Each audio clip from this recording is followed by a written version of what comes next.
Hey everybody, the Buckets and Gravy crew want to thank you for making Buckets and Gravy your go-to podcast for all NBA news and analysis.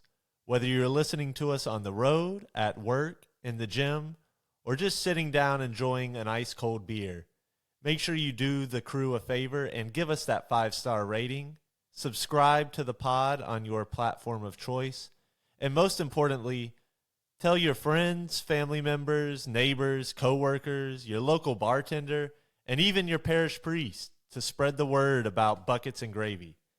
Now, it is time to fasten your seatbelts and enjoy.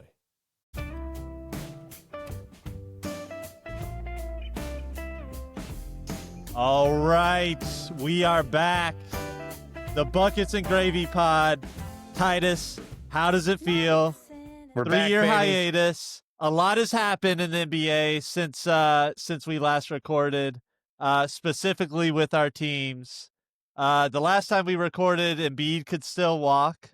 Paul right. George wasn't on the Sixers. The Kings still had De'Aaron Fox, who is now gone to the Spurs. And the Kings are now the Sacramento Bulls. And your team has miraculously gone from worst to first out of all of our teams, acquiring Desmond Bane over the offseason. We're gearing up. NBA season is right around the corner, 2025, 2026. Titus, welcome back, baby. Well, Troy, I have to say, so the last time we did it, it was right at the end of the series where the finals where Golden State played Boston. That was years ago. I mean, that was like before Wemby was in the NBA. And we've spent the last 3 years trying to figure out how to put this on video. So we figured it out. Here we are. We're finally like with the time. So that was the reason for the 3-year hiatus. I want to give a shout out to our 16 listeners in Ireland that we found out we had at some point through Spotify. I hope they're still with us. I hope everything's still peaceful there. I hope you're enjoying a nice cold Guinness. And I listen, the Irish people love Wemby, so I can't wait to talk about him with them.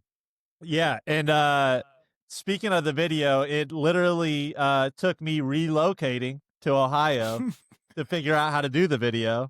So I don't even live in Florida anymore. That's how long it's been since we've recorded the pod.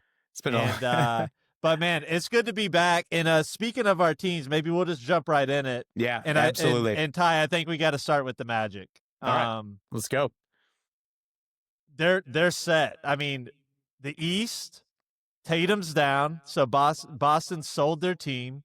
No Porzingis, no Drew Holiday. Tatum's down.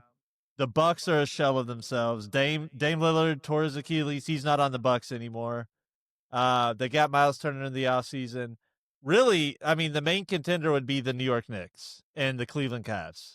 Those seem like the top 2 seeds in the East this year. After that, it's kind of anybody's game. And I mean, you get a top 2-3 seed in the East. I mean, we're cooking with fish grease there. How are you feeling about the Magic's odds this year? I'll tell you what, man. So for the last couple years during this rebuild, I was really frustrated. I was constantly talking about, okay, what do we need to do? So I actually remember a couple years ago, one of the last times we recorded was when we made the playoffs and we played Cleveland, right? So 2 years ago. And around that time, Markelle Fultz, my guy, was still the point guard. R.I.P. Markelle Fultz has not been in the league since. So I really thought there was a path, and I really felt like we had to swing a big trade. So when the Desmond Bane trade came out, man, the crazy thing was that wasn't even on my radar. It really wasn't. Like, I was kind of thinking of all the different things. And as the dust settled from it, and really right away, I felt really good about it, because here's the thing about Desmond Bane that he does not get enough credit for. He's an elite catch and shoot player. He has been from the second he entered the league. Desmond Bane is a really good scorer at all 3 levels. He can score in the mid-range. His shot translates to the mid-range. Some of these 3-point shooters, it's so much muscle memory, it doesn't always translate to the mid-range. For him, it does. And he's like unbelievable getting to the hoop. He reminds me, who was that football player they used to call the muscle hamster? The running back for the Bucks. Yeah, I can't remember his name. Yeah. Pre-Bucky Irving, sometime in the past. Yeah. After Warwick Dunn and before Bucky Irving, whatever his name was, I kind of feel like Desmond Bane gets that rap. He's really randomly jacked arms. He's got a long wingspan, though. That's what people don't understand about him. His arms are not only jacked, but they're long as well. And so when he gets to the cup, he can rise up. He finishes. He has great touch. I'm not going to say like Steph, but that's kind of sacrilegious, but really impressive touch around the hoop. So I think he covers a lot of things for us. We needed someone who could get buckets, right? I know this sounds odd, but the last couple of years, as we were trying to figure out where the Magic would game 7 2 years ago with Cleveland, we were up by 20 plus points at halftime, and then we just could not score for long stretches. I think we scored something absurd, man. Let's say 20 something points until garbage time in the entire second half. It was an embarrassment. And the reason is we don't have that third guy who can get buckets. Franz and Paolo, I will stand by both of them. I think they're not, they have flaws. They have flaws together, but they are unbelievable for their age. There's very few people their age that are better in the NBA. So I do think that combo can work. But yeah, I used to say we need a Terrence Ross. Remember Terrence Ross on our teams that weren't very good, but he terrified other coaches. And that was my thing with our team is I feel like we didn't have anyone who put the fear of God into an opposing coach. You're walking into a game 7, you're saying, okay, we're accounting for Paolo, we're accounting for Franz, but holy shit, this random bench guy could come in, or this shooting guard. We have no one like that. Suggs is not that. You go down the list. Obviously, Gary Harris was absolutely not that. My least favorite Magic player, maybe of all time, that started more games than anyone over the past couple years. So all that to be said, Troy, yes, the vibes are high. Is Suggs flawed as a point guard? Yes. Do I have my concerns about him still trying to hunt shots more than he should? Yes. Is Wendell Carter arguably the softest center in the league? 100% yes. But hopefully stuff works out. I'm a personal fan of Goga being in our 5. I think he makes so much sense. Someone who's not looking for his own shot, and Bane brings spacing. And at the end of the day, if you have a center who rim runs, who protects the rim, does those things, they don't need to shoot threes at an elite level, which, last thing, P.S., he did in Eurobasket. He shot 45% for his country in Eurobasket. So I'm a big Goga guy. I think that starting 5, Paolo, Franz, Suggs, Bane, and Goga, I would put it up against anybody in the East. So Magic Nation, we should be fired up. We are fired up. I think this is a new era. And I think if it's going to come down to Coach Mosley, if he knows how to push the buttons the right way, if he can show that he's not just a development coach, but a playoff series winning coach, I think the Magic could shock everyone. This wouldn't be the craziest thing to happen for the Magic to come out of the East. I think it could happen. I don't think it will. I'm hopeful, but it certainly could. And I would say it's certainly within the realm of possibility.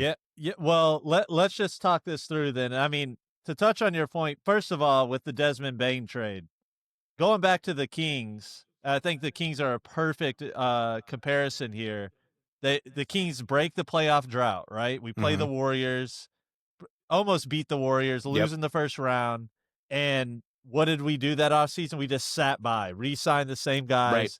I was crying, just please make a move. Please make a move. And we brought Harrison Barnes back instead of making a move. Yeah. And then now what?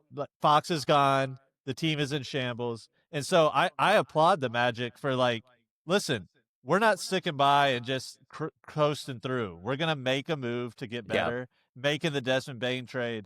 And listen, it was a little steep with the first-round picks, especially the Phoenix pick next year. Right.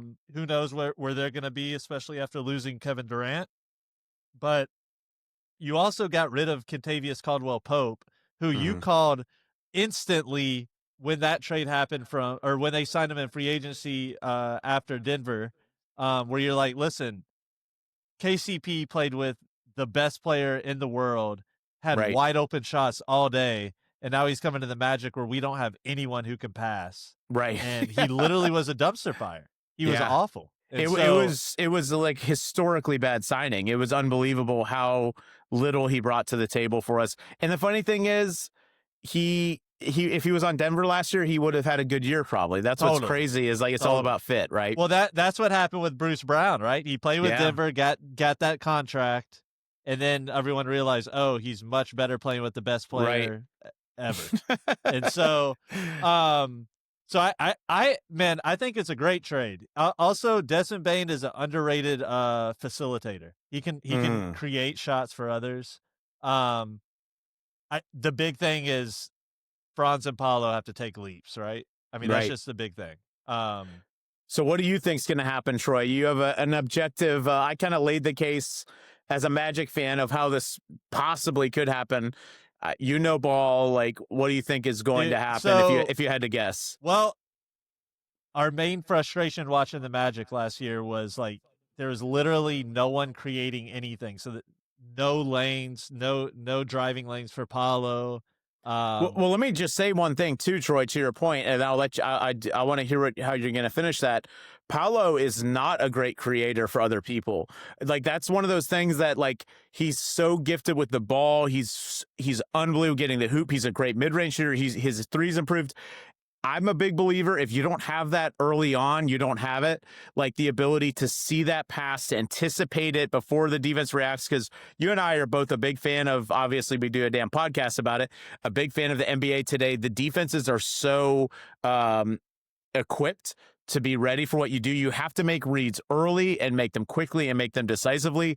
I don't think that's in Paolo's game, and that's okay. I think he could still be a first-team All-NBA player multiple years of his career without being an A+ in that. He's not an A+. He's somewhere in a C range, I would say, and that's probably just where he's going to be. I think people just equated him to LeBron or like a Ben Simmons. Obviously, Ben Simmons only with the creation side, right? None of the other stuff. He's not that. So I'm hoping you're right about Bane because Suggs is below average, in my opinion, as a point guard when it comes to creation as well. Yeah. Yeah, and so I think Bane opens everything up. Where he can create, he takes some of the load off of. Everyone was looking to Paolo to create shots for everyone else, and like you said, that's not his game. Bro, Paolo had to bring the ball up the court multiple times against the Celtics in crunch time modes. He looked exhausted. I'm like, why is this Joker having to bring the ball up 94 feet? He would have like Jaylen Brown or someone hassling him. It's crazy. Yeah, too much on him too early. Yeah, so Man, I think the Magic could be scary. I'm going out on a limb there. I really think they might make a run at the top seed in the East. Okay. I feel like Paolo's ready to take that leap, but don't underestimate Bane's leadership and just veteran presence in there. I mean, he's all about business and brings kind of an attitude to that Magic team. Combine him and Suggs. I mean, that's a nice backcourt, man. It is, man. That defense is going to be, I mean, they both can get after. I mean, that is I know I kind of dissed on Suggs a little bit earlier, but he is an elite guard defender. I mean, there's no two ways about it. I think Suggs needs to stay healthy, but his leadership too. I mean, when he went down last year, the Magic totally deflated in terms of energy. I honestly think the key is Franz shooting. Because it went the shitter last year, and it did. So, but it absolutely did. I'm high on the Magic, man. I mean, hey, did you see the videos that came out from the off season though? I did. He was shooting well. Yeah, him and Ben Simmons were in the gym just. So shooting 95%. I'm high on the Magic, man. And like I said, so you think 51.5 wins, top 3 seed is like you feel like that's. Man, like, I think the East is. You gonna put $1,000 down on it tonight? You gonna open up that app and that's it. That's it. 1,000 on it. Betting's legal in Ohio, baby. So no, Ty. I honestly, I just think that I mean, you have your Detroit, Atlanta, but they're still mid-tier teams. The Magic are the one team where it's like, oh, we first of all, what did they do in the offseason? They acquired the guy. And again, not a Durant or a Luka or any, but they acquired a guy. Listen, I would have rather had him over Durant at this point in his career. This was a really, it was a very good signing in my mind. Very, very great acquisition. And then you have the two young guys that, I mean, if they don't take leaps this year, when is it going to happen? So it's kind of, that's what I'm banking on, is like, these guys are too good to not take a leap forward. And if they do that, I mean, you have 3 of the top 40 guys in the league. Right. Yeah. Young too. And if you're saying 27 and under, I think Bain's 26, 27, that number gets even smaller. 3 of the top 20, something like that. So there's something there. I don't know if Mosley can do it. I think I have to just vent a little bit to you, Troy. Every once in a while, I haven't done it for a while. It's been football season. I do have a family. I try to work every once in a while. So not as much Magic message boards and like paying attention. And the algorithms have kind of like figured out I'm not as interested right now. But my God, dude, our fan base is always like, we need a center. I'm like, we pay 3 centers $10 million plus a year. Like, what other freaking franchise does that? It's hilarious. Like, so at the end of the day, Goga is a good enough center. Wendell is not. I agree. If we were putting anything on Wendell's production, we're screwed. That guy is not about it. In a playoff game, he's not about it when he faces another elite guy. His body language is, he runs like he's like, something is like a metal pole is stuck in his body or something. Like he is just like, I can't tell you how many times I've watched this guy play where someone drives, dishes, he catches. It's the NBA, right? So like, you should immediately get up, yam it like it's nothing. He like gathers, he like takes a deep breath, and then someone like fouls him. He's like, oh, and then he like goes 1 of 2 for the foul line. I'm like, you're not an athlete. You're just not an athlete. You're not like, whereas Goga's kind of a freak. So all that to be said, I did have to get off my chest that our fan base obsesses over our 3rd string center like so much. And I'm like, do you guys understand that like every other good team in the league, like we need to like graduate past this. Every other good team in the league is not worried about the 3rd string center.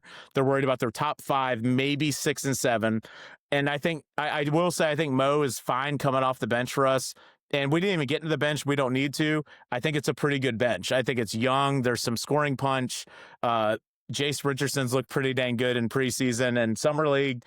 I'm high on the Magic. If I were a betting man, I would go over on the wins and over on that. I would say conference finals is, I don't want to say it's probable, but it's between the Knicks and the Cavs, I can see one of them falling off this year. I mean, their damn division alone is going to give them 30 wins. I mean, you don't think LaMelo is going to have his random game where he's at home and his announcer is going crazy and he's dropping, Eric 30, Collins, 38 and 19? The GOAT, man. Yeah. All right, real quick side note, that Knuppel guy is not going to be good. Can I just be the first?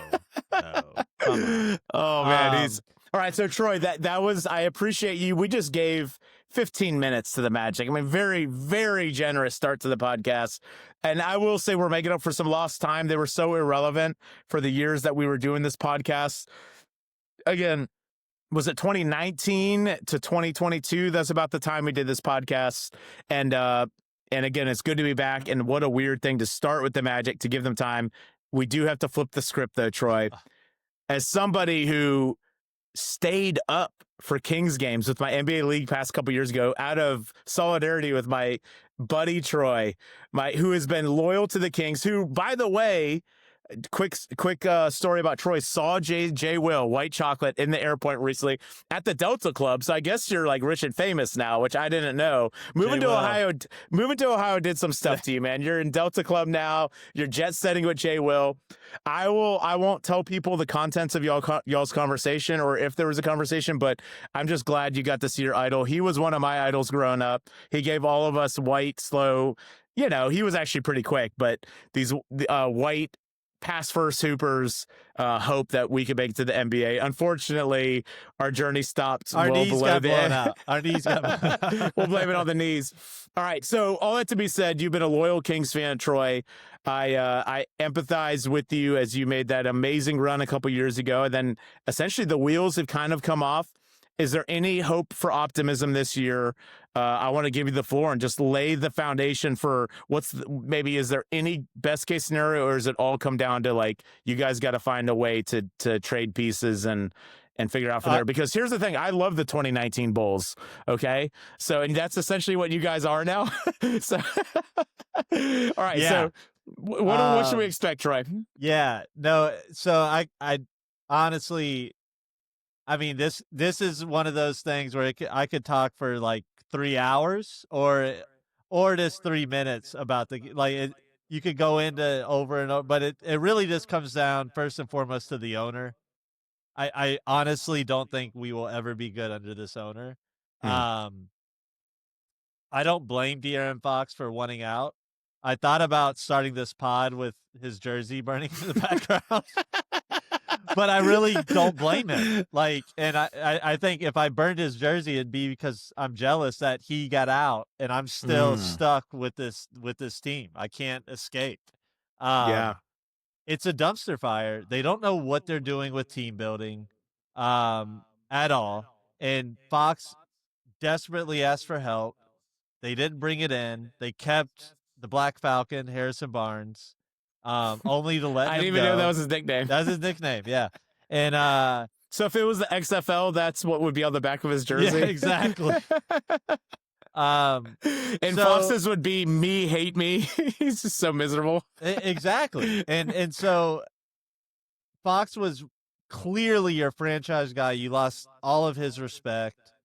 You fired his coach. He wanted out. You traded him for nothing. Getting Zach LaVine back in return is a joke. And I'm not sure this owner wants to win. I mean, everyone's like, oh, he's courtside every game. He loves the Kings. I honestly think he wants to stay status quo, not spend a lot of money. This team's a freaking joke. Sabonis sucks. And we've known it for years. Well, hold on. We have to quantify that a little bit, Troy. So Sabonis sucks if you're thinking he's a superstar. Well, I was trying to give you an out. Yeah, no. So he definitely, if you're a box score watcher, which most people on the East Coast would be with Kings, right? Right. He's unbelievable. Triple-double, leads the league in triple-doubles a lot, but he literally everything he doesn't provide anything on offense except it has to run through him. So he can't just be an accessory ever.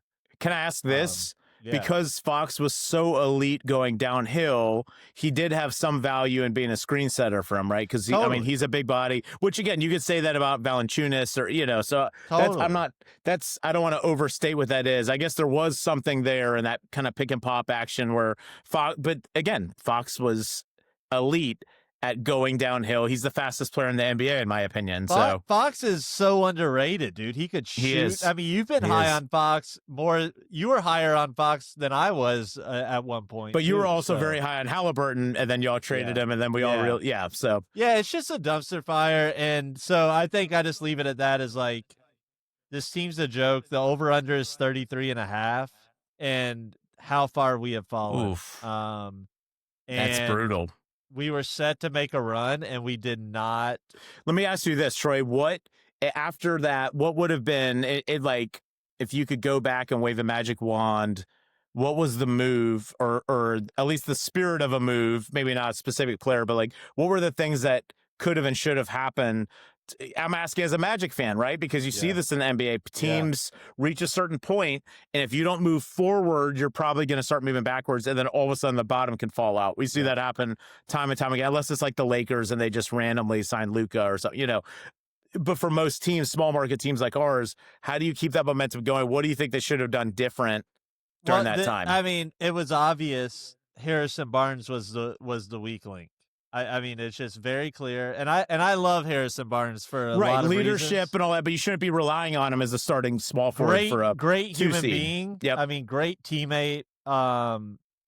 Stuck it. He went through hell in Sacramento and stayed with the team. Like, so much to respect about that guy, but we were ready for an upgrade and we didn't do it. And so we were just stuck.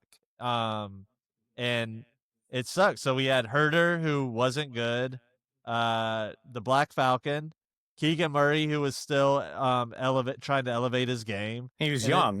Y'all drafted him hoping he would like immediately contribute in the Western Conference playoffs. His rookie year, he did. Yeah, he was nailing threes, but I mean, he's a rookie, right? And his game is what it is. And his growth has maybe been stunted because some of the dysfunction that's happened, over the past year or two. He's the same draft class as Paolo, right? Yeah. So, yeah, at the end of the day, and I think there was some friction with Sabonis because they started to realize his weaknesses. Because, listen, on everything Sabonis does on offense is negated on like he is a minus on defense, not even a zero. And so it's tough time. I honestly I don't know if I'm gonna watch a Kings game this year. Like, are you gonna invest in NBA League Pass for our podcast? I am for sure, but right. I just like to stay up and watch that team. It's just not even good basketball. I like defense. So let me ask you this: like, are they even fun to watch? Because sometimes bad team, it's hard to even watch them right now, right? Like, it's a bunch of ISO players. So DeRozan, who I think is one of the worst players to watch in the NBA. I mean, just black hole. Levine, black hole. Right. Sabonis is a black hole until he in terms unless he's giving dribble handoffs, and that's it, or making passes. But I mean, everything is just so just dysfunctional. And I have to back you up on this because sometimes Troy, we are. So I think this is a good moment to say Dasha is the third part of Buckets and Gravy. Here's the thing. For this to happen, we just had to strike while the iron was hot. Troy and I reached out. We're like, hey, I'm ready. Troy reached out, was like, let's record a pod. I'm like, I'm ready. The stars align. So Dasha will join us again in the future. He is absolutely a part of the Buckets and Gravy. But one of our running jokes in our friend group is like, Troy sometimes gets a little excited and over exaggerates this player, that player. Troy, you are being very leveled right now. And everything you said about watching the current Kings team, when I actually watched them after the trades, because in my mind, I was like, I was so desperate for the Magic to get a scoring punch. So again, like we said in the beginning, someone who could just get buckets. I was all in on just give some stuff up for Levine. When I actually watched y'all last year, it wasn't so much him that bothered me. It was DeRozan.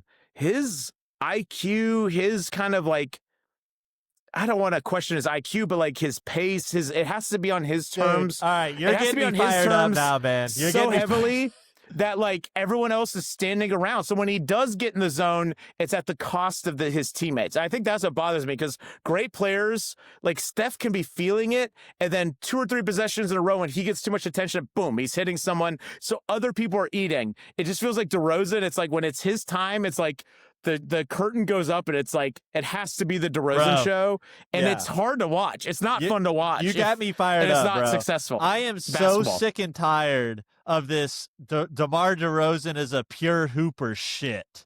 I don't want to watch someone that's playing at the rec center in the NBA. It drives me nuts. Troy, how much would he average in FSU intramurals though? It drives me crazy that everyone's oh, he's a pure hooper because of all the one-on-one skills. It's not winning basketball at all. It's why he's never been a winner. Yeah. He literally left Toronto and went to the winningest organization in the NBA at the time, the Spurs, and they started losing. And Toronto won a championship. Oh, man. He is awful. The Kings are a dumpster fire. The main thing, Ty, and we can end with this, there's no vision with the Kings. Where are we going? We have one of the most expensive payrolls in the NBA, but we're not going anywhere. Right. There's literally no vision, and it's just I enjoy hard-nosed defense, cohesive teams, and that the Kings are none of that. And so and I will say this, you may enjoy hard-nosed defense. That is not who you were a couple years ago when y'all finished second, but your offense was beautiful. It was fast. It was selfless. So I hear you. And you guys played enough defense to be the freaking 2 seed in the West. That's something. That was an accomplishment. But I hear you. It's this choppy, jumbled basketball is so hard to watch. And honestly, as a Magic fan, I feel by default, when you get in the playoffs, if you don't have a plan, that's what your team will fall into. And if someone's randomly hot or hitting tough shots, it might be okay for a little bit, but it's not a winning formula. All right, Troy. So that, I think, fair outlook. Should we just go ahead and just trash Dosh's team, the Sixers, right now, real quick, or should we say that? We should make a quick note. I would just say on the Kings, I'm hammering the under. Hammering. Okay. The West is stacked. Yeah. Hammering that under 33. The West is stacked. Yeah. All right. So I got a question for you. I'm going to ask you a team. Let's go each conference. You give your answers. I'll give mine. A team that right now, whether it's by over under, we'll do our over under pod before the season starts. We're going to try to get Dasha on for that. A team that is overrated in the East, underrated, again, by win-loss total percentage, or by general consensus, and then someone that you think is like properly rated. So let's do it for teams and players. Let's start in the Western Conference. Is there anyone whose win total or the hype about them you feel like it right now is overblown? Man, I'm gonna be honest. I'm not in on the Rockets, man. Okay. I'm just not. So right now they're picked to finish third in the West. It looks like that's a pretty clear consensus for. Yep. Yeah. Third in the West. Tell me why. Because I might have differing views. I want to hear yours. Well, first of all, I do think if they just solely got rid of Jalen Green, that was an addition by subtraction. I was not high on Jalen Green. He belongs in the DeMar DeRozan league, rec league team of pure hooper, but not winning basketball, right? Right. And we saw that a lot. I mean, he could get hot. I mean, he had one game in that series against Golden State where he had 30, nuts. And then everything else was he was a detriment to the team. Yeah. So I will give them props on that, and then obviously they got Durant in that trade. The Van Vliet injury, I'm worried about, man. Everyone's like, oh, Reed Shepherd, they drafted him third. That was a historically bad NBA draft. 100%. Yeah. So, I am high on Amen Thompson. Like, he's good. Whoa! Don't get too bold here, Troy. You're high on. No, I'm with you. Yeah. No, like I mean, like all-star. I think he's an all-star this year. Like, okay, I love it. He took that leap. But I gotta say, man, and Durant, for everything he is, he's a team wrecker, dude. He's a team wrecker. Oh, all right. And so like. Everyone's just like, oh, it's magically just going to fit and work in Houston. And I don't know, man. Like, it just piecing these teams together, it doesn't always work, Right. Just bringing in a new guy. And now they did add, what's his name? The former Florida Gator was on the Lakers. The defender, 3-point shooter, 3-and-D guy. They added him also. How recently was he on the Gators? A long time ago. But yeah. Joakim Noah? No. So yeah, I mean, so they added some players and they're gonna be good. They're gonna be big. They added Capella.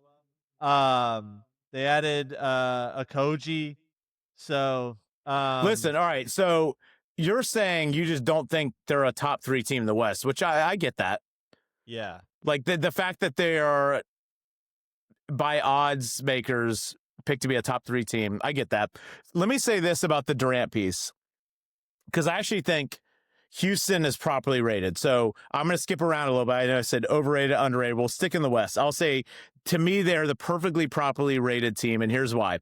The Rockets? Rockets. So properly. I don't think they're underrated. I think they're right around there, somewhere in that 3. And the reason is, they were the 2, correct, last year? Do I have that right? They were the 2, I think. They were the 2, yep. So my thought on the Durant thing is this. You're right. I mean, he now has a history of going.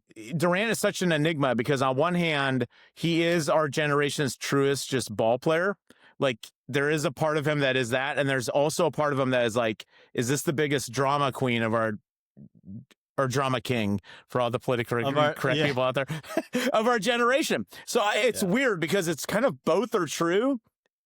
So I don't know how to quantify that other than this. I think if he goes somewhere and he knows that his job and his job alone is to be the bucket getter, then he can thrive. So you think about where things fell apart. He went to Phoenix, where you had Booker, who was an emerging bucket getter and a finals participant, should have won the finals, should have been a finals MVP. They were up 2-0, right? In Brooklyn, he had two other hybrid bucket getters. Obviously, Harden has become like an assist guy as well. But at the end of the day, they all like the ball in their hands a lot. It was a weird fit. And Durant caused absolute drama at each spot pretty quickly. Got Steve Nash fired, which was like bullshit. And Kenny Atkinson before that, like that was wrong. Like I'm totally with you on that. But what if he just needs to be put in the right role, which is, because look at this. What is the one thing Houston needs that Jalen Green provided 1 out of every 8 games? He would become a flamethrower, right? And Durant is that every game. Like, he is our generation's flamethrower, where if I had a gun to my head and I had one guy who had to hit like a weirdly contested 3 or a mid-range, it's him or Steph for our generation. And it's not even close, right? Probably him in a lot of scenarios. Yeah. So what if, and he can still do it at a high level. So what if this is actually my counter argument to that is, I agree with everything you're saying. What if this is actually the perfect situation, though, because he has an extremely clear, concise role? It's, hey, no one else here is hunting shots. Like, Amen Thompson is an emerging superstar for every other reason other than hunting his own shot. He's one of the best athletes we've seen in a while, one of the best defenders we've seen in a while. He's a great passer. Like, that guy, I agree with you on the All-Star thing. That guy is unbelievable. Van Vliet, same thing. Van Vliet, I think, was forced into taking clutch shots last year. Also, Cam Whitmore, side note, the few minutes he got in the playoff games last year, I was like, this is the most selfish basketball player I think that is playing in the NBA right now. Like, totally disinterested. Like, he rode the coattails of other people to be on a 2 seed, and he would get put in the end of playoff games and act like he had no interest being there, which was embarrassing for him. And now, like, who knows where his career will go. So that's my one argument on Houston, as I can see it. Like, I see it go both ways. I think they could be elite. I think they could fall, but that's why I'm saying properly rated. Cause I think the Durant piece, he's so steady. Like, we know he can average 25 in his sleep in the right setting, and they have all these other pieces around him. Yeah, but Ty, don't forget though, Van Vliet's out for the year. Right. So I was literally going to end by saying, I don't think Reed Shepherd's as good as everyone's saying he is. Yeah. So why don't they just play Amen Thompson at point guard? Yeah, and that might end up happening. And let him learn how to play point guard, and then Reed is a backup, 16-minute a game. I'm with you on the Reed. This idea that Reed Shepherd's going to replace Fred VanVleet is absurd. And like, people like, again, basketball doesn't have to be positionless, and they have a brilliant coach who's going to figure it out, and he's going to get the guys that defend hard. He's going to put lineups out there that would win like a prison yard game, like Steven Adams, Şengün. Like, they're going to be massive and physical. Tari Eason. So Durant will play the 2, I guess. Him and there's lineups where it's like Eason, Şengün, Adams, Durant, and Amen Thompson. Like, that's laughable how they could run 2-3 zone and just stand around like this the whole game and like and contest every shot. So I agree with you on the Van Vliet. Now, let me ask you this. So if Van Vliet was healthy, and let's say you're a Houston fan, wouldn't you be a little bit afraid of him taking shots he shouldn't be taking away from Durant or some of the other guys? Because I feel like he has that tendency too. Yeah, I mean, with Durant in the mix, I think he could adjust. I mean, that dude's an NBA champion. He is. That's true. He played with Kawhi. He played with and a badass in college too. Remember him? Yeah. Hey, shout out to, didn't he play against Florida State's current coach, Luke Lutz? Yeah, dude. Hey, go Noles, baby. Number 1 recruit. I'm all in, man. Go Noles. I hope Luke is listening to this podcast. We're gonna pump it out. Another guy who got out of the Kings' misery. He was our assistant coach last year. Dude, he left and then Fox left, dude. Yeah. He got out of town. Him and Fox he was in Europe for Fox's wedding because they were training. Dude, he's Luke Locks is legit, dude. No, he is. Hey, put me on staff, Luke. Yeah. I'm gonna reach out to you, dog. I agree. Tally. All right, so I think my where I say they're overrated is like I don't see them competing for a championship. Which that's fair. Props to them for even being in that conversation. But everyone's right, because if you're top 3 in the West, you should be. So you're right. That is overrated. Yeah. So I don't see them in that mix. All right, Troy, can I jump into my underrated? Please. Yeah. My underrated team, the disrespect, Troy, the disrespect of the San Antonio Spurs being the 9th best odds in the West. This team is they have a leap written all over them. First of all, Wemby has been coming. He's continues to just he's like a freight train coming. His season last year was derailed by the blood clot. He's grown 2 inches. He's grown and he's gotten big, dude. I will say this right now. The Spurs are 100% making the playoffs. The young guys that they have that are going to play key roles are dogs. Okay, Stephen Castle is a dog. I don't know how much Harper's going to play this year. Dog. All right. And your boy, De'Aaron Fox, freaking dog, dude. And they have the right pieces all over the place. They signed that backup Joker from the Celtics to back up Wemby to come in and be his goon and beat people up. The Spurs Cornet. Yeah. There you go. They are terrifying. I think they are a terrifying matchup on any given night. Here's the thing. If you're the 9th seed in a conference, now the West is loaded, but right behind them is the Memphis Grizzlies at the 10th seed. No one is worried about the Grizzlies, right? I know they have pieces.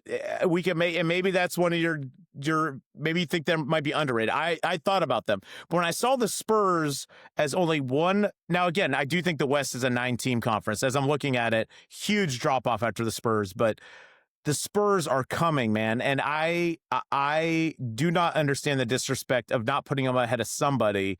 I don't know who it is. I mean, the fact the Lakers are so much higher than them, do we think the Lakers are absolutely going to be a better team than the Spurs? Wembyama is going to finish top 3 MVP voting this year. I agree. I think that's an awesome pick. Until you look through the West, brother. Holy crap, dude. I mean, it is insane. It's I was trying to pick the team to bump, and I just couldn't as I was. I know, dude. I mean, it is insane. I mean, so in the East, the team with the best odds to win the East is the Cavs. So we'll just go with them. But I'm going to go through the Western Conference, and you tell me if this team wouldn't be favored to win the East if they were in the East. All right, I like this game. So we got the Thunder. They would be favored. Clearly. Yeah, clearly. Best team in the NBA. Nuggets. Rockets. Yeah. Timberwolves. I might stop you there.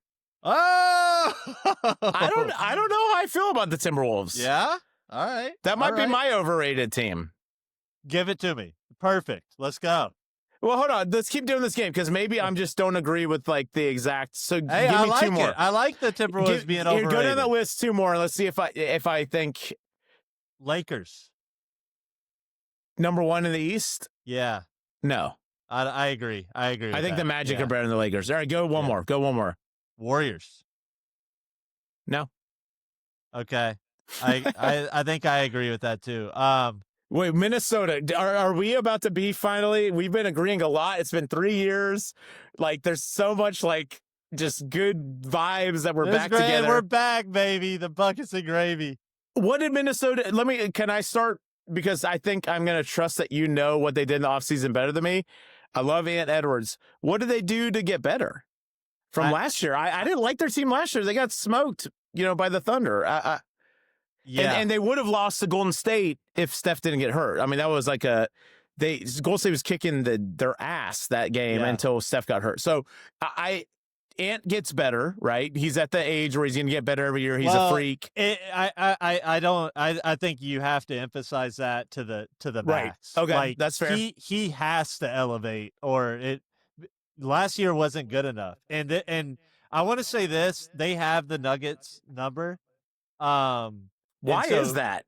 Do you know? I feel like you know the Nuggets well enough to know. Like, what is it? I think the Nuggets were very flawed last year, and if they didn't have Jokic, they wouldn't have even made the playoffs. I mean, I know everyone could say that about if they didn't have their star player, but right. But so 2 years ago, they beat the Nuggets, and everyone's like, "Oh man, they're elevating." They beat the defending champs, right? And what happened the next round? Ant folded, and then this past year, when they're facing the Thunder, dude, he folded again, man.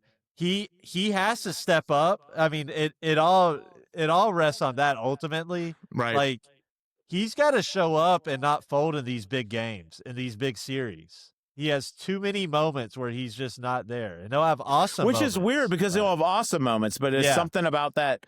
All right, so I jumped 2 ahead of you. You had your overrated team. Yeah. Houston. Yeah. I'm saying my underrated is San Antonio. Yeah. And my overrated, I'm going to go Minnesota. I don't see it. I think Golden State is still better. I thought Golden State was better last year. I haven't seen enough to change that. I think the Lakers, if they're fully healthy, with a truly healthy Luka, LeBron, and if JJ is as much of a genius as we've been told he is, he's going to figure some stuff out there. I think they're better. So that's my pick for overrated. So who is your properly rated and who is your underrated in the West? So listen, man. You might laugh at me here, and I'm going out on a limb. I would never laugh at you, dude. I respect you too much. I'll laugh behind your back. I will not laugh at you. Listen, 7th best odds to win the West. The Clippers of Los Angeles. Underrated? I am all in on the Clippers. No way, dude. All in. How much are you getting paid by that tree planting company to say this? So listen, man. Kawhi, a healthy Kawhi. I mean, again, and we can do this with every. And I know with Kawhi, there's a history. Unless we know they're injured, we have to assume. I think he's going to be healthier this year. They have Harden. They got Bradley Beal for free. I totally forgot about that. Yeah. So, okay, you can say all you want about Bradley Beal, but he doesn't have the contract anymore. So it's Bradley Beal, the player.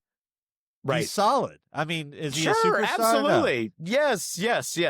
John we have Collins. to separate that. How about John Collins? They have John Collins. Dude, you are schooling me on Clippers lore right now. I forgot about all this. How about this? Brook Lopez as a backup center. Behind Zubac. Bogdan Bogdanovic. Wait, Batum. Tall or short one? Which one? Short one. Oh, yeah, I like the short one. I like the tall one, too. Nicholas Batum. Chris Dunn. Chris Paul. Oh, my gosh. Bro, they are Troy. coming. So, Derrick Jones Jr. How many? That's like 18 roster spots you just mentioned. Their G League team's going to be unbelievable. Dude, I'm telling you. Chris Paul throwing lobs. Listen, it hinges on Kawhi, but picking up Bradley Beal, John Collins, Brook Lopez as a backup big, and you can also use him with Zubac because he can shoot the three. Right. So, dude, with Harden, Kawhi, I mean, and dude, we got to give some love to Zubac. That dude is serious, man. He is, dude. Yeah. Wait, is he the second best center in the NBA? He might be. He literally, I mean, you're going to have some Sabonis truthers out there. No. He's better than Sabonis. He crushes Sabonis. Yeah.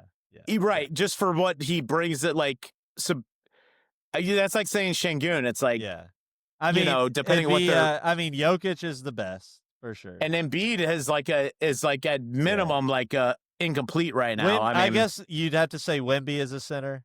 And so, Oh yeah, he's pretty good. Yeah, I just said he I finished don't know third. if he plays. I just said he finished third in MVP odds. He plays 4 or 5 though. I mean, I know No, he's 7'5". he's a 5. Yeah, He's a center for sure. Yeah. So okay, he's the top 3 maybe. I mean, if you consider Miles Turner, so No. yeah, Zubac. So Clippers to me are underrated. Troy, Clippers truther, dude. I thought you would say, because you're such a Jokic fan, I was like, he's somehow going to say the Nuggets are underrated because they're not the 1 seed. Yeah. But like, I love that because you have opened my eyes. I wasn't there. I didn't see it. And damn, dude, that's something. I mean, they're going for it. So for sure, to me, that says we're not going to acquire all these guys if we don't know that Kawhi. Bro, they're better than the Lakers and the Timberwolves. I love Luka. I like LeBron. They're better than those teams. They're probably better than the Rockets. That's fascinating, man. I mean, I'm going to say that they acquired Brook Lopez as their backup big, and I would rather have him than DeAndre Ayton, who the Lakers acquired to be their starting center. Right. No, Ayton sucks. So I'm high on the Clippers, man. The argument for the Lakers would be they have Luka, and he's going to give you 50 wins automatic. So, dude, did you check out his beach bod and Men's Health? Yeah, I did. Yeah. So I have it hanging up in my bathroom for motivation. Luka used to inspire me that I could look like that, like an NBA player, dude. Sucks, dude. LA changed him for the worse, man. Yeah. So that's my underrated. Who's your boring, properly rated team? Who is like the? I'm gonna go with one of the first 2. I think OKC is by far the favorites to win the whole thing. And I think Nuggets. I think Nuggets are properly rated as well. I think they're right there. I definitely think that Jokic is better than SGA. But SGA is no joke now. That's not a slight to him. Yeah, that's just Jokic is just an all-timer. And so I think both of them are properly rated. I know that's a boring pick, but it's not part of it. And let me ask you this. While Oklahoma City was making the run, because again, we didn't do the podcast last year. You live in Ohio, which sucks for me because it was fun when you lived in Florida, but so we didn't talk as much about it. Did you feel like OKC was legit? Because I remember, so I'll give myself, I'm not trying to give myself props, even though I love giving myself props, but I saw them play game 1 of the playoffs last year, bro. I was watching it with my sons and my brother, and I was like, this team is going to beat the shit out of everyone. Like I know Memphis was a mess last year, but they made them look like the varsity team was scrimmaging like the local middle school team. I mean, they embarrassed them and they wanted more and more and they were just getting after it. And I was like, and they could score, they could shoot. And I love that the Nuggets gave them a good series. And I love, we haven't even gone into the East and talked about the Pacers and everything, but they looked unbelievable. So like I was convinced early on. Here's the other thing too, Troy, like they almost won 70 games last year. They had they pulled out a few guys at the end. They won, I think 67, 68. When did you realize last year, we're doing a little retroactive stuff here, but real quick, when did you realize last year, like this team is the best team in the NBA and like might be for a very long time? Yeah. Honestly, I think pretty early on when you see, first of all, we both knew how serious SGA was. That's not a surprise. But that dude is unbelievable, man. I mean, he's modern day D Wade almost, Yeah. And, 100%. Yeah. But it's their damn defense, dude. That is freaking ridiculous. And when they got Caruso and then they signed Hartenstein in the offseason. Dude, that was a brilliant sign. Both of them. Yeah, dude. So pretty early on, and they're just so young and the camaraderie. They got Chet back too. I mean, dude, they're gonna win it all, right? I mean, I don't know. I mean, again, injuries are always a thing, but barring injury, I don't know how you compete with them. They're deep, they're loaded, they play hard, they're young. Yeah. The only guy that can mess with them is Jokic. Right. Yeah. All right, so let me ask you this, Troy. Let's flip to the East. All right. Yeah. And then I do want to let's do the same thing for the East. So looking at teams, just overall teams, and here I want to expand it a little bit. It could be storylines. It could be a team kind of mixed with a player. Overrated, underrated, properly rated for the East. I want you to go first. You pick any of the three. Mine's easy. Overrated. I wish he was here to defend this. The 76ers of Philadelphia. Let's go. How they have the 5th best odds in the East is insane. Hold on. I'm seeing him as 6. 1, 2, 3, 4, 5. I see him as 6. I see the Hawks and Pistons are ahead of him. Oh, okay. So where I got him, do you see 6 too? Pistons are behind them where I got them. Oh man. Okay, wait. How do we capitalize on these differing odds between Florida and Ohio? Yeah, exactly. Fascinating. Most overrated Philadelphia. You can't. I know I just said underrated with Kawhi, with the Clippers, with Kawhi being non-reliable. Oh, you're about to use the injury thing. Yeah. But with Philadelphia, I mean, Embiid is a complete joke. He's not a winner. Kawhi is a winner. Paul George is not a winner. I'm not sure they care about winning basketball games. The two of them. Yes. I think that's fair. Yeah. I mean, yeah. So I think there's data to back that up. I'm also not sure they have a good coach. I think he might have been. I know he won the championship in Toronto. I'm not sure how big of a influence. When you said that, Troy, I literally had a brain fart. I was thinking Brett Brown. I was like, is Brett Brown still?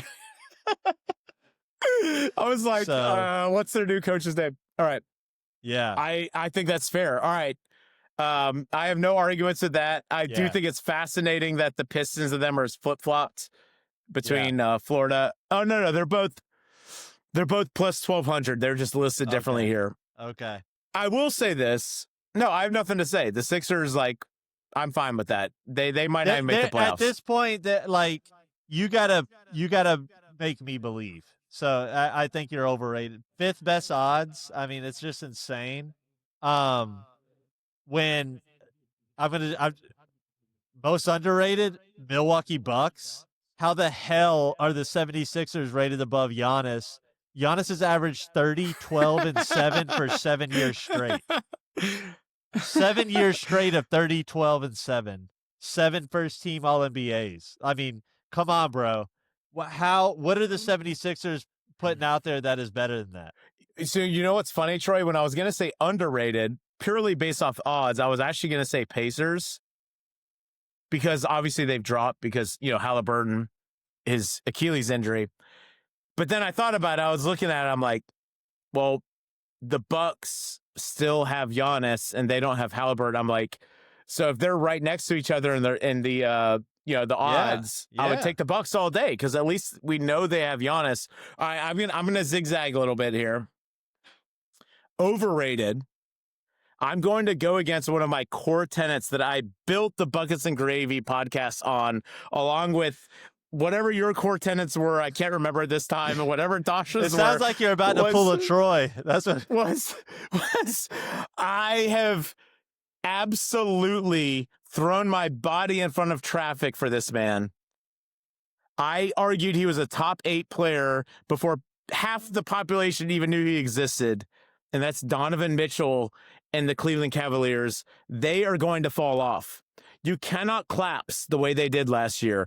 Absolute collapse, Troy. The Pacers toyed with them. They beat the piss out of them. There was no two ways about it. It was a complete mismatch for a 1 seed.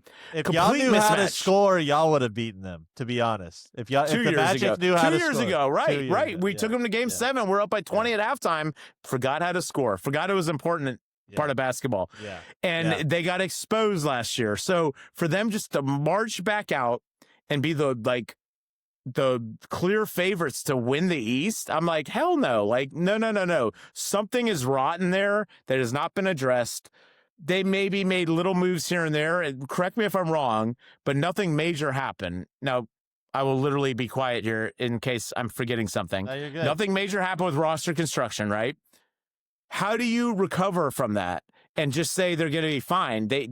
So we talked about in the NBA, you're either getting better or you're super young and you have to get better. So like the Magic have been the last couple of years. They're so freaking young. Even though as a fan, I'm frustrated, they get better. The Cavs aren't that damn young.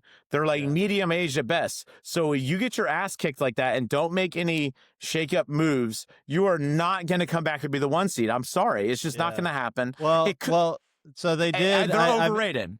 They did add Larry Nance and Senior and Lonzo as a backup. Lonzo Ball. Lonzo Ball. Okay. Backup point. Yeah. Well, yeah. So let me calculate I don't know if that does enough. That doesn't. For me, it doesn't. Yeah. It doesn't. Yeah. So the number 1 seed in the East, you think is overrated? I think they're overrated. I love it. I think they'll fall apart. I think Donovan Mitchell trade rumors, which I was the biggest proponent of the Magic getting him years ago before he went to Cleveland. I've wanted him from the beginning. I still am a Donovan Mitchell truther. I think that team is going to fall off and not meet expectations. They will not win the East. I will say that right now. The Cleveland Cavaliers will not win the East. Okay. The Knicks, I could see it happening. The Magic, by some freak accident, could do it. One of these other teams, maybe they make a trade, move up. It's not going to be the Cavs. You don't recover from what happened last year that easily and just march right back into being the 1 seed. Okay. Yeah. For my properly rated, I mean, there's so many teams you could go with here. But I mean, the Brooklyn Nets properly rated. But I am going to say I think the Hawks are properly rated. Okay. Fourth best. I got them at fourth best odds, well behind the Magic though. I got the Magic at plus 550 and the Hawks. Yeah, me too. The Magic are like top 3 tier. People that's are wild, talking, dude. Man. Yeah, 51.5 wins. That's a lot, but dude, I mean, Hawks might be borderline underrated. Dude, Trae Young has been there before, man. He's been to the East, been to the Eastern Conference Finals. He's a dog. But he did it on the back of a withering Sixers team where Ben Simmons folded in front of our eyes. He did. No, you're right. They did. I mean, they did do it, but the Sixers literally fell apart in order for it to happen. This team is better equipped to make a run than that team. Tell me a little bit about it, because I've been hearing the Hawks hype. I may have hammered a little bit on them, like when I was hearing some of the hype earlier, like a couple months ago. There's something going on. What's the deal with this Jalen Johnson guy? Because I'll be honest, I haven't really seen much of him. I've heard they were really balling good things. last year. They were balling last year, and then he got injured for the year, and so he went out. They signed Porzingis. So they added him. I mean, that's a big deal. I mean, hell yeah, it's a big deal. If Porzingis the bitch is 7'3", dude. He shoots threes and blocks shots. Yeah, it's big. So they added Kennard, 3-point shooter. Yeah.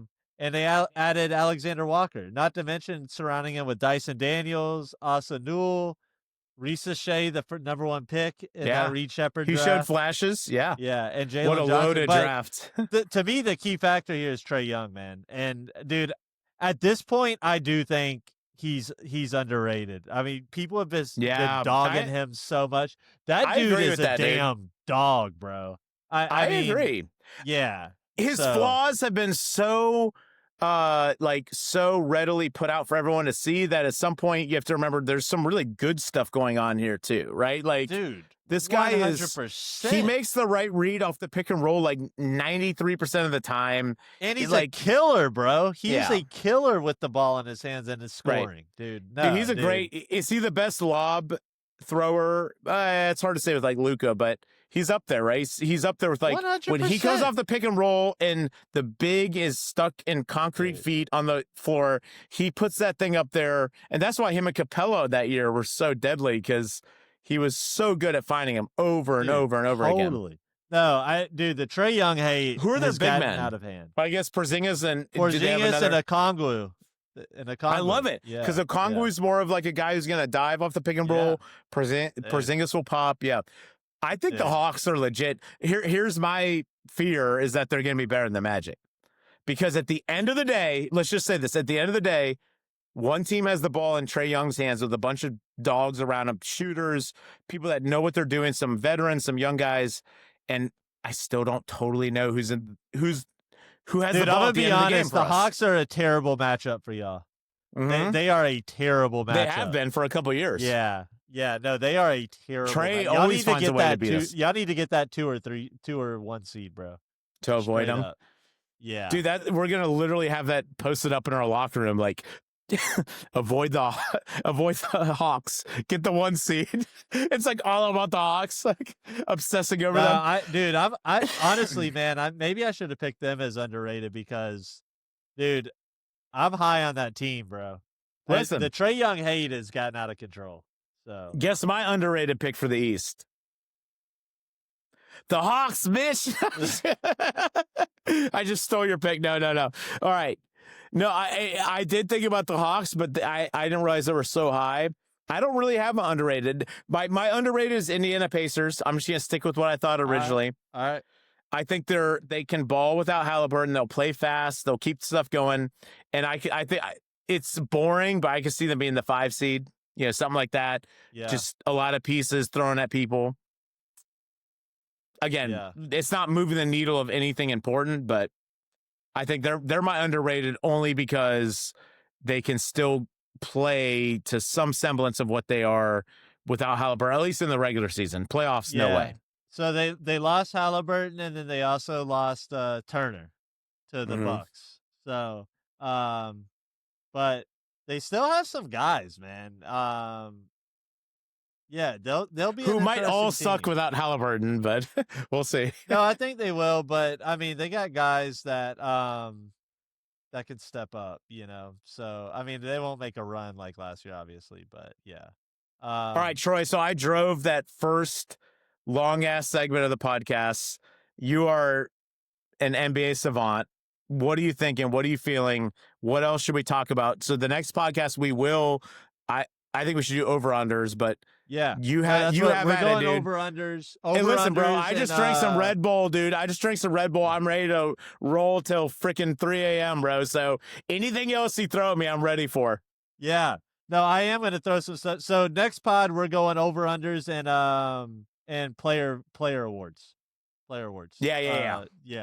Which so, are you gonna pick like Zach LaVine again to win MVP like you did a couple years ago, or because you saw him run against sand with his dad? Dude, those beach workouts, dude, they'll get you every time, dude. They get me, dude. I get teary eyed. I'm like MVP, hammer the over. Yeah. No, so all right, I'm gonna throw some stuff at you here, and I just want to hear what's on your mind, dude. I want to know what Troy's thinking about this NBA season. Yeah, so Jokic has the chance now to really elevate himself in the all-time player rankings. Where is it? What range would you put him right now for all-time player rankings? I won't hold you to it, but just I guess like who's he above, who is he below? Oh, to me, without a doubt, is above Durant. I mean that's just not even. Who I have in that I have Durant like that 14 to 16 range, and I think Jokic is in that range, but above Durant. To me, it's not even close. What the way he elevates his teams, dude. Durant has played with no one but superstars his whole freaking career. Dude, no way. Jokic. So where I'm going with this, though, the Nuggets reloaded. And don't forget, they traded Michael Porter Jr. for Cam Johnson. Michael Porter Jr., what a guy. Yeah, I know. So they acquired Cam Johnson. They got Bruce Brown back. They got Valanciunas as a backup big. So I love that signing. Dude, so I mean,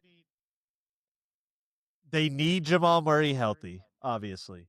He wasn't healthy to start last year, but he's healthy now. Right? And Aaron Gordon got hurt in the playoffs. Aaron Gordon is a legit stud. The only team that can make a run at the OKC Thunder is the Nuggets. I don't think any team in the East can mess with the I agree. Thunder. So if they do, man, Jokic is going into some high territory. I straight up, he's going into some high territory if he can make a finals run. Does he pass Steph if he wins the finals and man, MVP, finals MVP? So he has 3 MVPs. He has 3 right now, and then 1 finals. So let's say he wins MVP, wins finals MVP, and wins the finals this year. Woo, man. He might, bro. He might, straight up, because I mean, Steph he joins. Steph technically wasn't the 4. best player on a couple of those finals teams with Durant. I still think he was, but right. Finals MVP. Right. So yeah, man. I he certainly wasn't better than Iguodala that one year. Iguodala won the MVP. Oh my God, yeah, exactly. Holding LeBron to 38 points a game. Yeah, so I think that to me, just what are your thoughts about that nugget? I think they can compete too. So I love it. I think that's a storyline I'm following. I mean, Jokic, I think with what I've always been slow for whatever reason. I've been slow on the Jokic train. I shouldn't be. I love the way he plays basketball. I love that type of basketball. I've had my weird reservations. Maybe I'm just, anti-European. I don't know what it is, but I've had my issues. He won me over last year, taking OKC to 7 games. That was unbelievable. Incredible. He gritted them through it. Also, if you have not yet, watch the Olympic basketball documentary on Netflix. I think it's called Gold something. You will be cheering for the Serbian team by the end of it. The pride that they take and the way Troy, have you watched it yet? Yeah. All right. So you'll agree with me. I think you'll agree with me when I say this.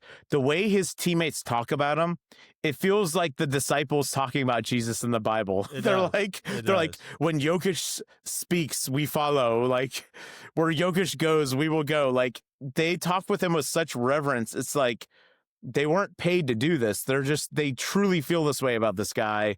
Yeah. It's eye-opening how much teammates respect that guy. I agree with that. Yeah. I think here's another storyline I'm looking for. I already said Wemby earlier. Yeah. I think I firmly believe, I was skeptical about him too. He's so tall. He looked kind of goofy, coming to the league. Like, how is this going to translate? Is he going to settle for a lot of jump shots? When I saw him big boy that teammate during the scrimmage where he like moved him and dunked it, I was like, oh my gosh, this is a 7'6" Giannis. Giannis is what, 6'10"? Yeah. If he can become something even close to that, which they kind of came into the league with similar builds, except he's 7 inches taller, it's over. It's over. Like, I can't emphasize this enough. I know I already touched on it earlier. I don't know how he doesn't win MVP from now until eternity. I think he's the biggest. I'm going to go out on a limb and say he's a bigger unicorn than when LeBron came to the league. I'm not going to say he's going to finish ahead of LeBron all time, anything like that. Sure. I've seen enough in these 3 years with his personal development, because you can't underestimate the fact that this Joker, instead of partying in Paris nightclubs every night this summer, was like living with Shaolin monks and buzzing his head. That shit matters. And he's there, dude. He cares. He gives a shit. Like, we're all in trouble. And I told my sons, I was like, there's a reality that this guy wins MVP every year of your high school life. They're in 8th and 7th grade right now. Like, I'm like, we're in that territory now. I've seen enough from him about how much he cares about the game. He reverences the gift he has. He's expounding on it.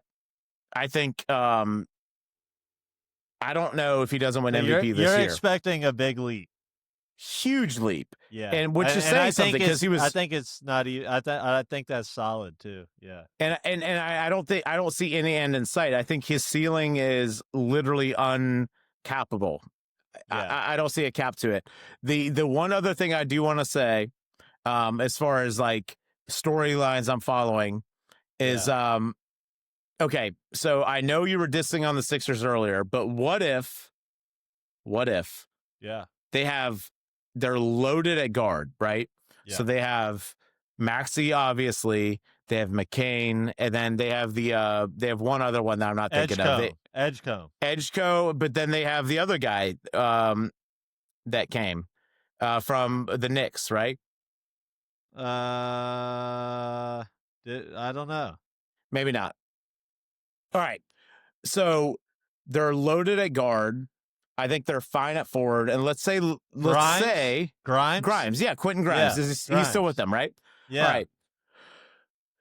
We know that having 4 rotational guards in the NBA is a very powerful thing for regular season wins, right? And Maxey, I think, has established himself wherever he lands in people's mind.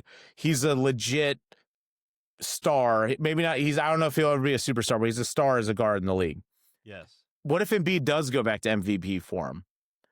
Has he ever had a team anywhere close to this as an MVP? And it's a question that I think is worth pondering. Like, if he finds a way to like not be all the things that have frustrated all of us basketball junkies for years. Yeah. If he gets back to MVP form, I think you look at the East, the fact that we're talking about the Magic winning the East, if Embiid is playing like MVP Embiid, and you have these guards who are better than the Magic guards, they could win. They can make the finals. It could be the most unexpected finals appearance of Embiid's career. And I think that's a real thing in play. And maybe they're underrated. I like it.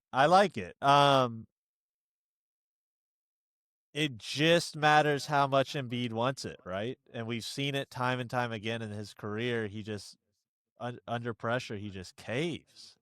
And not to mention the health, but it seems like the health is always the excuse. And the East is open, though, man. I like the take, dude. I like the take. Like, what if they can make this run? I mean, can you see the Knicks playing in the finals? Yeah, more than the Sixers. Yeah. You and the Vegas. Knicks are solid. The Knicks are solid.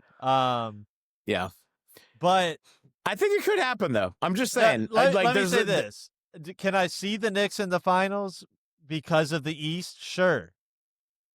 But that damn sure means I could see the Sixers in the finals. I could. But obviously, they got to be healthy, and that is a big thing with both of I don't think Embiid or Paul George are starting the season.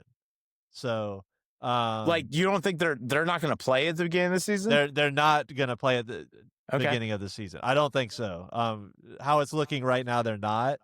So, talking about their health is a little different than talking about the health of Kawhi or something, who is going to start, obviously. Right, so, right. Man, I like it. I like it though, man, because damn, I want them to make a run. I want them bad. Do you though? No, I do. I mean, I think it'd be awesome for our brother Dasha too, who's stuck. he suffered in a different way through all these terrible playoff losses. So yeah, man, I like that. I like that. Maxey would need to take a little more of a leap, I think, right? Or do you think he's just kind of peaked? And I mean, he's solid. No. I think he could take a leap. I think he's good. Yeah, Maxey's fine. All right, we'll see Edgecombe. We'll see this Edgecombe guy and what he can do. So, all right, I'm gonna rapid fire some questions at you, Troy. Yeah, you ready? Yeah. And then again, we are leading into our preview podcast, our first YouTube ever in the history of Buckets and Gravy, the most popular NBA podcast in the entire island / country of Ireland.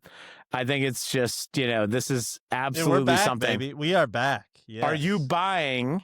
All right, I'm going to rapid fire. Are you buying the weight loss rumors about Zion Williamson, or was that AI? What's going on there? I have not heard the AI take. I like that. But I do. I am going to back Zion just because of his quote in which he said, "It feels good to feel good." I relate to that when I don't drink alcohol for 3 days and eat like a somewhat clean diet and then get some vitamin D and go for a walk 3 days in a row. I'm like, hey, honey, it feels good to feel good. Like, but then on the fourth day, it's like, I'm tired of feeling good. I have too much inner self-hatred to keep this going. Oh, man. Hey, you're a therapist. Have you ever thought about reaching out to Zion and just seeing if you could, help him with whatever he has going on? I did, but he seemed kind of. There's some legal issues going on as well. I decided to stay back. So no, I am a believer. And does that change anything for them? Because I know they made some offseason moves, but if he's all of a sudden similar to Embiid, what if Zion is playing like he did 3 years ago? I don't know where to put the Joker him. is like 25 years old. Like there's no reason to think he can't. Yeah. At some point, or he's the biggest, I wouldn't know where or he's to the put biggest him. bust, or he's the biggest bust of our generation. Well, when he's it's basically right, those two things. When he's right, he's one of the top players in the league. What that means, top 10, ish. I'd have to look at a player rankings, but I mean, when he's right, he is unstoppable. And so I'm a believer, man. He does look good. Like he looks Luka-esque. Like he really does. So I'm a buyer. Yep. All right. Out of the three teams that suffered devastating Achilles injuries, the Celtics, the Bucks, and the Pacers, who is going to exceed expectations and why? Bucks, because of Giannis, and I don't think Lillard brought a ton to that team. Yeah, I think that's fair. And is it strange to you that the Celtics are still favored ahead of the Bucks? I find that strange. My ring light did go out. I'm not gonna lie. It looks like you're at a nightclub, bro. Yeah. Yeah. So no, I think that the Bucks are gonna make some noise, man. I do. Okay. All right. So, and then last question. You already kind of answered it, but I know we're getting into award winners next one. But if somebody is going to be a surprise, whether it be MVP or most improved, who is somebody that we have not talked about that you think needs some love, that maybe is missing our podcast, like not getting enough love from our podcast, or is on the rise just in general that the national media has not been talking about? For MVP? Anything. Or it could be most improved, like could be a young guy. Yeah. Yeah. No, I'm gonna go the MVP route. And I dude, it's because I want it so badly. I just want it to happen. I mean, I think Jokic is going to take the MVP this year. That's just a preview of our next pod. Okay. But dude, I think Ant Edwards has that dog in him, and he's going to make some noise this year. I think he's going to be in that MVP running. I really do. The award odds are not terrible for him. So right now, he's plus 2250. Plus 2250. And Vegas was clearly listening to this podcast because Wemby is plus 1400. I didn't know he was so high, dude. Has he been that high for a while? Dude, I mean, holy crap, the respect for... So the only people ahead of Ant Edwards are Wemby, Giannis, Luka, Shea, and Jokic. Yeah. I mean, that's some good company for Ant Edwards, man. It is, but I'm shocked that Wemby is ahead of. I think everyone's on hopping ahead on your of train, Ant. man. I think they are. Well, clearly it's not my train. I must have heard it from somebody. Yeah. All right, there we go. Oh, I'm back, baby. Now you got the mosquito zapper on. There we go. So listen. One last thing we have to talk about, and then any final takes before we sign off. We haven't talked about the Mavericks, bro. So since we last recorded the pod, Luka Doncic is no longer on the Mavericks. Traded to the Lakers for Anthony Davis. But then the Mavericks get Cooper Flagg.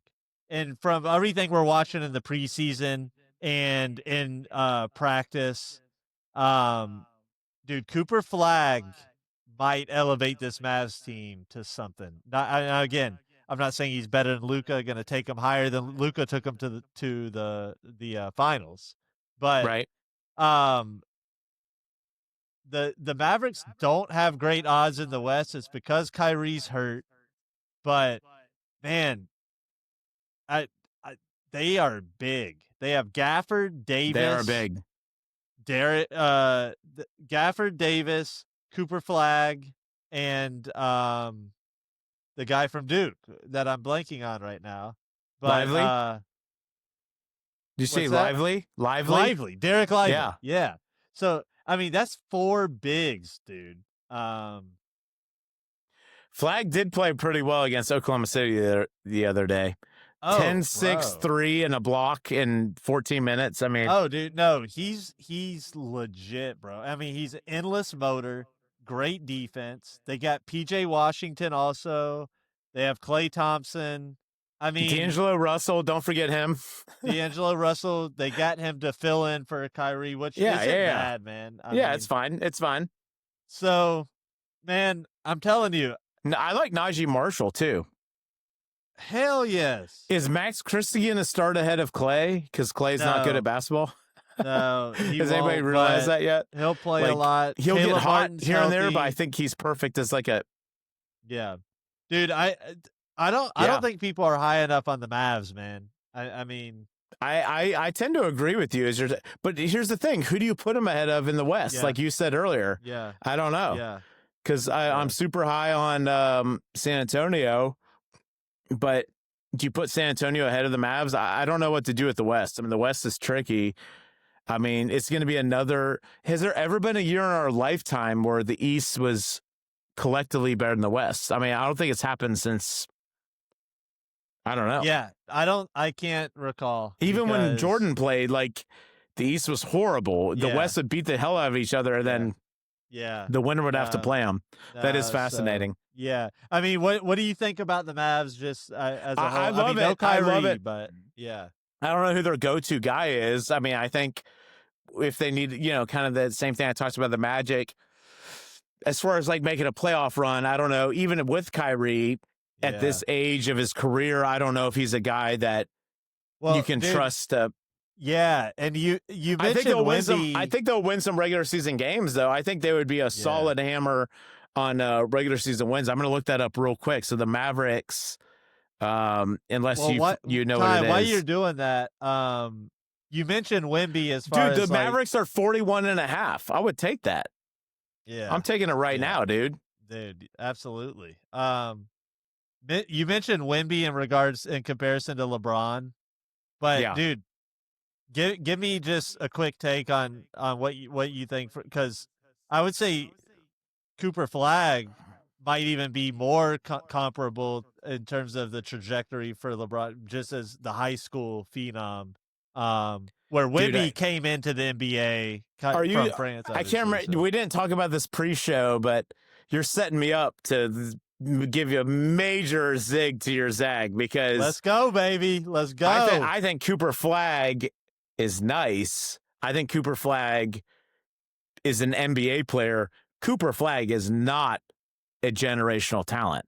And all this talk about Cooper Flagg being like some game changer is unbelievable to me. I think Cooper Flagg is comparable to like, I was going to say like the taller Bogdan Bogdanovic. Like, I mean, I like some stuff about him, but like, I'm going to get a little woke here. Like, if Cooper Flagg wasn't a white American, I don't think there would be nearly the amount of hype that there is about him.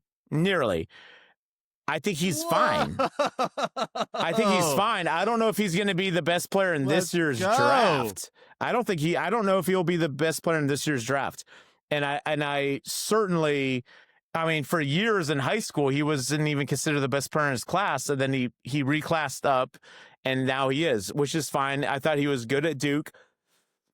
I think he'll be fine. I just don't see any part of his game that tells me he's generational or a superstar or ever going to be a first, maybe even second team All-NBA player. I think he could be an all-star, but I don't see it I don't ever see him being a top 10 player in the NBA.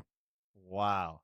I am just, I need to apologize to you for taking an hour and a half to get you to your hottest take of the night. Yeah. I love it, dude. So, dude, And that's you're not out. saying I'm not saying he's bad. I'm just saying this talk about him being a friend, like he landed on the freaking Mavs, who are like so well equipped to make a run right away. Even with like obviously Kyrie being hurt changes that. I like if he had landed on the Wizards or something, that Joker, he could have been in the wasteland of the NBA for years. Yeah. I think he's going to look good, and I think he's in the perfect situation where he could play a role. I think he's a role player. I don't think he's a superstar, and I have absolutely zero feeling like he'll become a superstar in the NBA. I don't think it's in the cards for him. All right. Well, how do you feel about that?